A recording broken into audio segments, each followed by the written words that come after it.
Dans les ombres de l'histoire ancienne se cache une énigme qui a façonné le destin de l'humanité pendant des millénaires. Imaginez que tout ce que nous croyons savoir sur le pouvoir et la connaissance ne soit que la pointe d'un iceberg cosmique.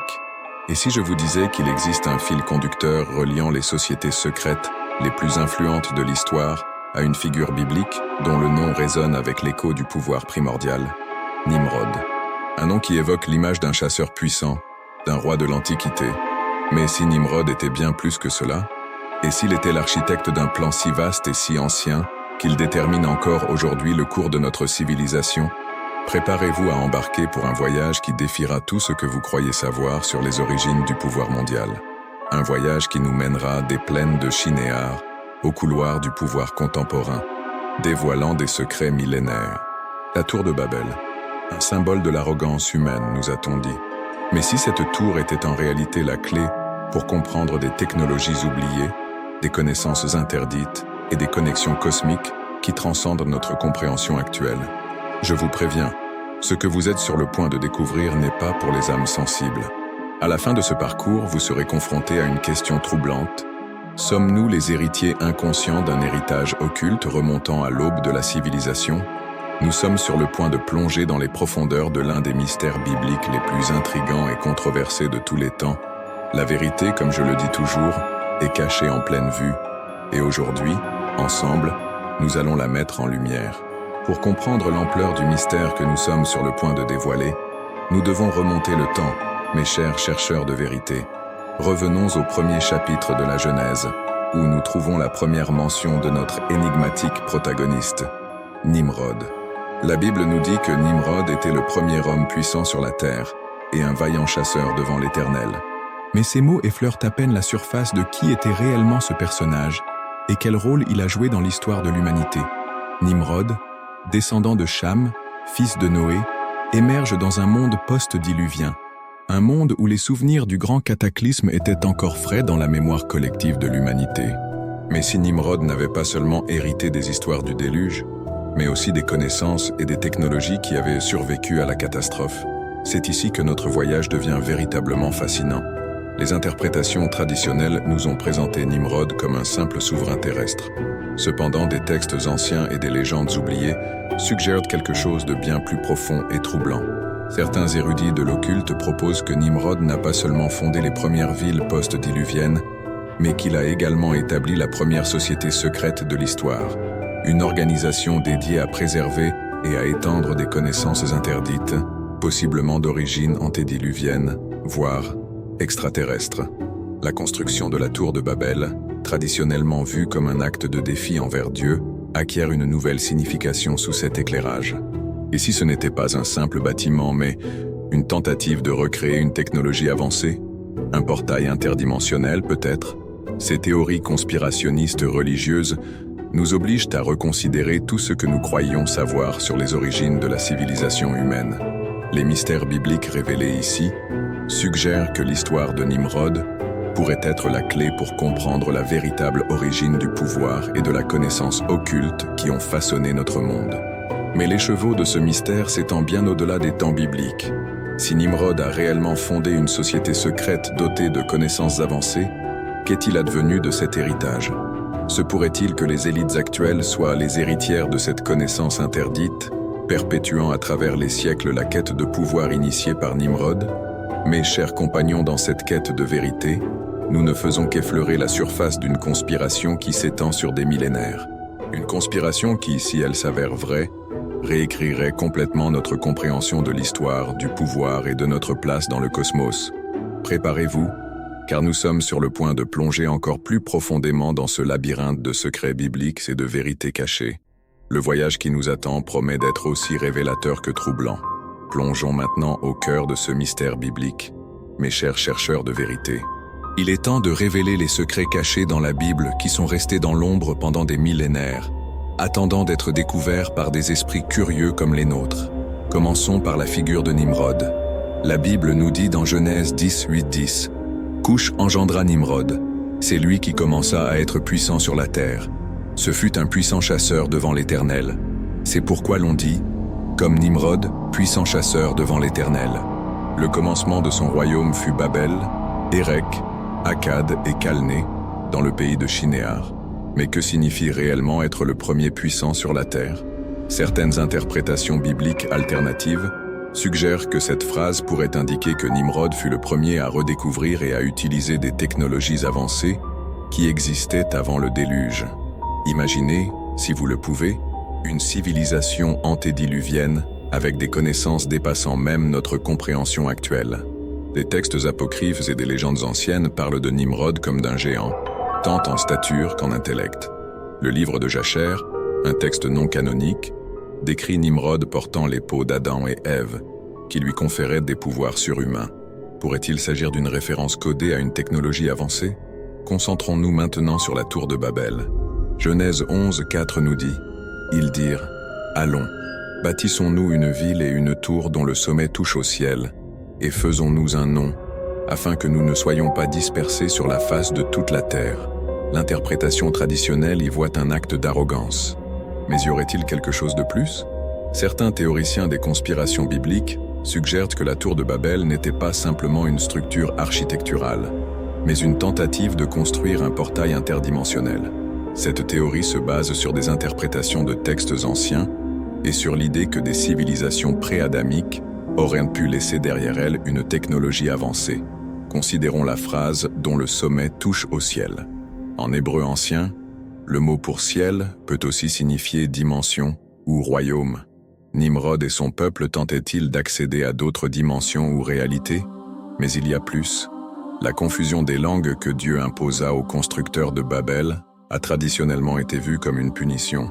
Cependant, et si c'était une tentative de cacher des vérités cosmiques à l'humanité? Certaines théories conspirationnistes religieuses suggèrent que le langage originel de l'humanité contenait des codes secrets bibliques permettant d'accéder à des connaissances interdites. Maintenant, relions les points. Si Nimrod possédait des connaissances avancées, possiblement d'origine extraterrestre ou de civilisation pré-adamique, et tentait de construire un portail interdimensionnel, qu'est-il advenu de ce savoir après la confusion des langues? C'est ici qu'entre en jeu la théorie des sociétés secrètes.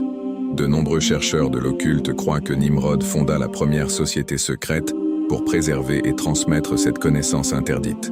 Cette organisation, selon la théorie, aurait survécu à travers les siècles, évoluant et se ramifiant dans les diverses sociétés secrètes que nous connaissons aujourd'hui. Réfléchissons aux implications. Si cette théorie était vraie, cela signifierait que les élites actuelles, les membres des sociétés secrètes les plus influentes, pourraient être les héritiers directs du savoir de Nimrod. Cela expliquerait nombre de conspirations dans l'histoire chrétienne et d'énigmes de l'Ancien Testament qui ont déconcerté les érudits pendant des siècles. Mais il y a plus de révélations bibliques censurées à considérer. Le livre d'Enoch, un texte apocryphe, parle de veilleurs, des êtres angéliques qui partagèrent des connaissances interdites avec l'humanité. Nimrod pourrait-il avoir été un descendant de ces veilleurs, ou peut-être quelqu'un qui redécouvrit leur savoir perdu? L'archéologie biblique polémique apporte également des indices intrigants. Des sites comme Göbekli Tepe en Turquie, qui datent d'avant le supposé déluge, montrent des niveaux de sophistication qui défient notre compréhension de l'histoire ancienne. Ces sites pourraient-ils être la preuve de la civilisation avancée que Nimrod tentait de recréer? Mais chers chercheurs de vérité, ce que nous dévoilons ici n'est rien de moins qu'une réécriture complète de l'histoire de l'humanité. Une histoire où la connaissance interdite, la technologie avancée et les conspirations millénaires s'entrelacent en une tapisserie de pouvoir et de mystères qui s'étend depuis l'aube de la civilisation jusqu'à nos jours. Mais ce n'est que le début. Il y a encore plus de couches de ce mystère à découvrir, plus de connexions à établir. Et à mesure que nous approfondissons, la vérité devient de plus en plus étonnante et, peut-être, plus troublante. Mes estimés compagnons dans cette quête de vérité, ce que nous avons découvert jusqu'à présent n'est que la pointe de l'iceberg. Les révélations sur Nimrod et la tour de Babel que nous venons d'explorer ouvrent la porte à un labyrinthe de questions encore plus intrigantes et troublantes. Réfléchissez un instant. Si Nimrod possédait réellement des connaissances si avancées, quel était son véritable objectif? La tour de Babel était-elle simplement une tentative de se connecter à d'autres dimensions, ou y avait-il un dessein plus sinistre derrière sa construction? Des textes apocryphes comme le livre de Jacher suggèrent que Nimrod ne gouvernait pas seulement ses villes, mais qu'il possédait un objet de grand pouvoir. la tunique de peau que Dieu avait faite pour Adam et Ève. Selon ces légendes, ce vêtement conférait à son porteur une connaissance et un pouvoir surnaturel. Pourrait-il s'agir d'une référence codée à une technologie avancée d'origine pré-adamique ou même extraterrestre? Maintenant, considérons la tour de Babel sous un nouvel angle. Les textes bibliques disent que son sommet devait atteindre le ciel. Mais dans l'hébreu original, le mot shamayim, utilisé pour ciel, peut aussi signifier les hauteurs ou le royaume supérieur. Ici, la tour n'était pas simplement une structure physique, mais un dispositif pour accéder à d'autres dimensions ou pour canaliser des énergies cosmiques. Certaines interprétations bibliques alternatives suggèrent que la confusion des langues n'était pas une punition, mais une mesure de protection. Une protection contre quoi? Peut-être contre le mauvais usage d'une connaissance si avancée qu'elle pourrait mettre en danger l'existence même de l'humanité. Mais si cette connaissance était si dangereuse, pourquoi n'a-t-elle pas été simplement détruite? C'est ici qu'entre en jeu la théorie des sociétés secrètes. De nombreux chercheurs de l'occulte proposent que Nimrod, conscient du danger que représentait cette connaissance, si elle tombait entre de mauvaises mains, a fondé la première société secrète de l'histoire pour la préserver et la transmettre uniquement aux initiés. Cette société secrète primordiale aurait survécu à travers les siècles, se ramifiant et évoluant en diverses organisations ésotériques que nous connaissons aujourd'hui. Les chevaliers templiers, les Rose-Croix, les Illuminati, la franc-maçonnerie, toutes ces sociétés pourraient être les descendantes directes de l'organisation originelle de Nimrod. Mais quelle preuve avons-nous de cette continuité? C'est ici que la symbolique biblique occulte joue un rôle crucial. Des symboles comme l'œil qui voit tout, la pyramide inachevée, même la structure même de la tour de Babel, se répètent tout au long de l'histoire dans les monuments, les œuvres d'art et, curieusement, dans les symboles de nombreuses organisations puissantes actuelles. L'archéologie biblique polémique apporte également des indices intrigants. Des sites comme Göbekli Tepe en Turquie, vieux de plus de 10 000 ans, montrent un niveau de sophistication architecturale et astronomique qui défie notre compréhension de l'histoire ancienne. Ces sites pourraient-ils être des vestiges de la civilisation avancée que Nimrod tentait d'émuler ou de reconstruire? Mais les implications de cette théorie vont bien au-delà de la simple curiosité historique. Si les élites actuelles sont vraiment les héritières de la connaissance de Nimrod, comment ont-elles utilisé ce pouvoir tout au long de l'histoire? Les grands événements historiques, les guerres, les révolutions, les avancées technologiques, pourraient-ils faire partie d'un plan millénaire remontant à l'époque de Babel? Considérons par exemple l'évolution technologique rapide des dernières décennies. Est-ce simplement le résultat du progrès naturel ou pourrait-il s'agir de la libération graduelle de connaissances anciennes, soigneusement dosées pour façonner la société selon un plan caché? Même les récentes avancées en physique quantique et l'exploration des dimensions parallèles pourraient être vues sous un nouveau jour. Sommes-nous en train de redécouvrir les connaissances que Nimrod et ses partisans possédaient il y a des millénaires? La quête actuelle d'une théorie du tout en physique est-elle un écho moderne des efforts de Nimrod pour accéder aux secrets de l'univers? Et que dire des prophéties bibliques controversées qui parlent d'un gouvernement mondial unifié dans les derniers temps? Pourrait-ce être l'objectif final du plan initié par Nimrod? Une recréation à l'échelle globale de ce qu'il a tenté d'accomplir à Babel? Mes chers chercheurs de vérité, ce que nous dévoilons ici n'est rien de moins qu'une réécriture complète de l'histoire de l'humanité. Une histoire où la connaissance interdite, la technologie avancée et les conspirations millénaires s'entrelacent en une tapisserie de pouvoir et de mystères qui s'étend depuis l'aube de la civilisation jusqu'à nos jours. Mais même ceci n'est que la surface. Il y a des couches encore plus profondes de ce mystère à explorer. Des couches qui nous amènent à questionner non seulement notre histoire, mais la nature même de notre réalité et notre place dans le cosmos. La vérité, comme je le dis toujours, est cachée en pleine vue. Et ensemble, nous déterrons des secrets qui sont restés dans l'ombre pendant des millénaires. Des secrets qui, une fois révélés, ont le pouvoir de changer à jamais notre compréhension du monde et de nous-mêmes. Mes estimés compagnons dans cette quête de vérité, nous sommes arrivés à un point de notre exploration où nous devons élever notre perspective. Les révélations que nous avons dévoilées sur Nimrod, la tour de Babel et les sociétés secrètes nous obligent à contempler des questions plus profondes sur la nature de la réalité, le but de l'existence humaine et notre place dans la grande tapisserie cosmique. considérons un instant les implications philosophiques de ce que nous avons découvert. Si Nimrod possédait réellement des connaissances avancées, possiblement d'origine pré-adamique ou extraterrestre, que nous dit cela sur la nature même de la connaissance? La connaissance est-elle une force neutre, ou existe-t-il un type de sagesse qui est intrinsèquement dangereux pour l'humanité? La confusion des langues à Babel, vue à travers ce prisme, acquiert une signification transcendantale. Était-ce vraiment un acte de l'imitation divine, ou pourrait-on l'interpréter comme une mesure de protection cosmique? Peut-être l'univers lui-même a-t-il des mécanismes intégrés pour empêcher une espèce d'acquérir trop de pouvoir trop rapidement? Cette idée nous amène à questionner la nature même du progrès humain. Notre avancée technologique actuelle est-elle une redécouverte graduelle de connaissances anciennes, soigneusement dosées par ceux qui ont hérité du legs de Nimrod? Et si c'est le cas, quel est le but ultime de ce plan millénaire?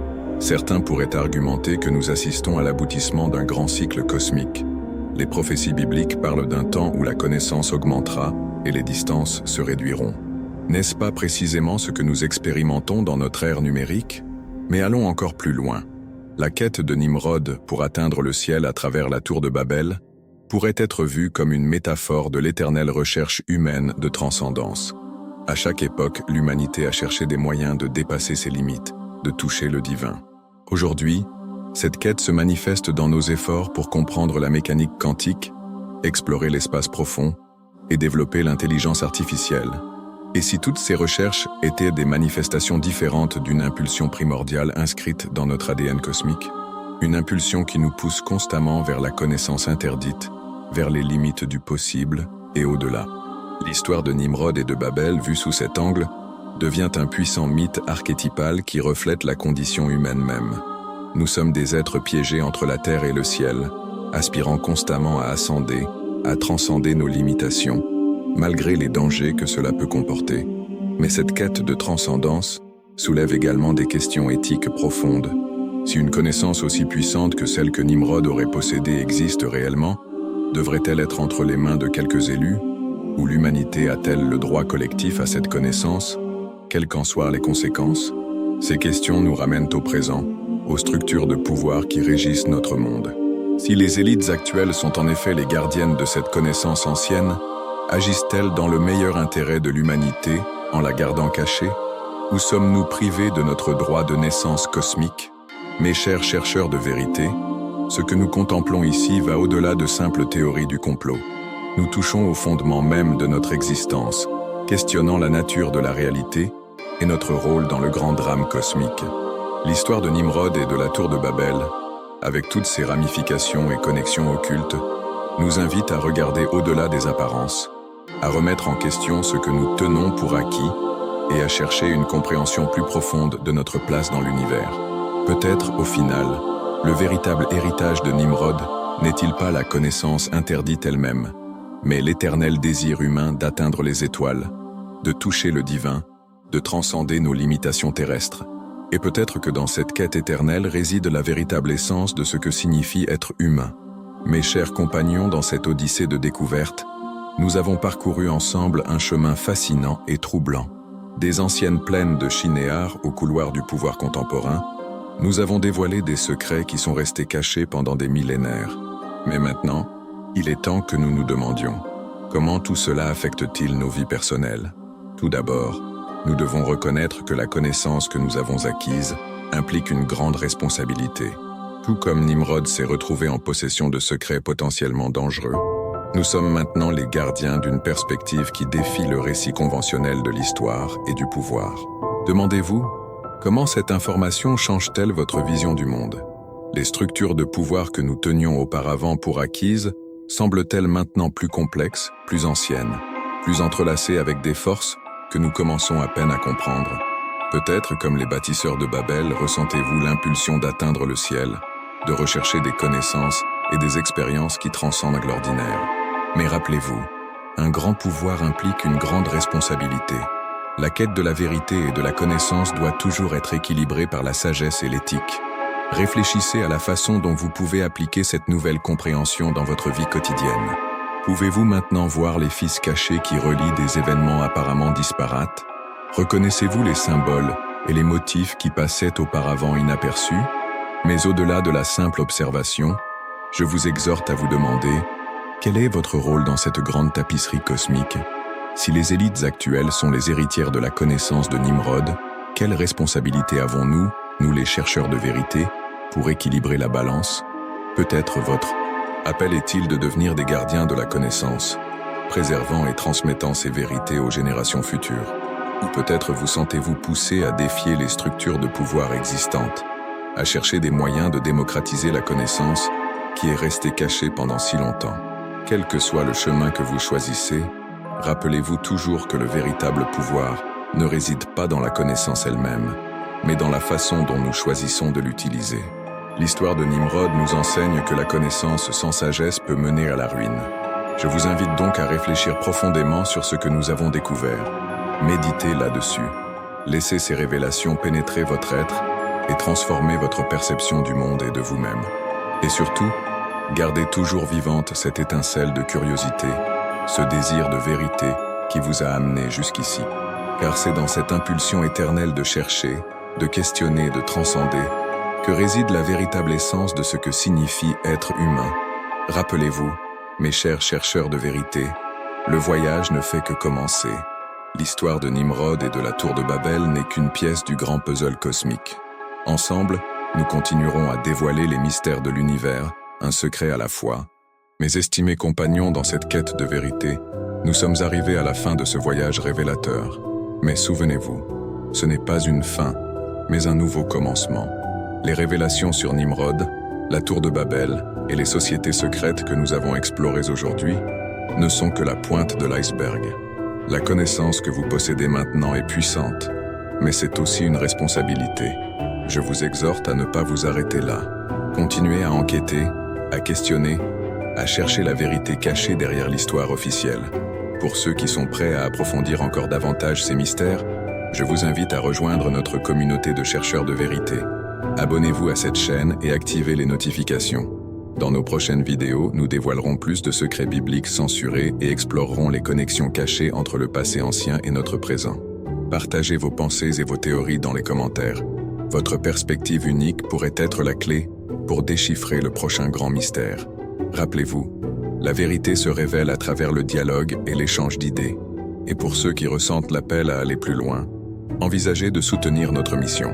Chaque contribution nous aide à consacrer plus de temps et de ressources à ces investigations cruciales. La vérité est là, cachée en pleine vue.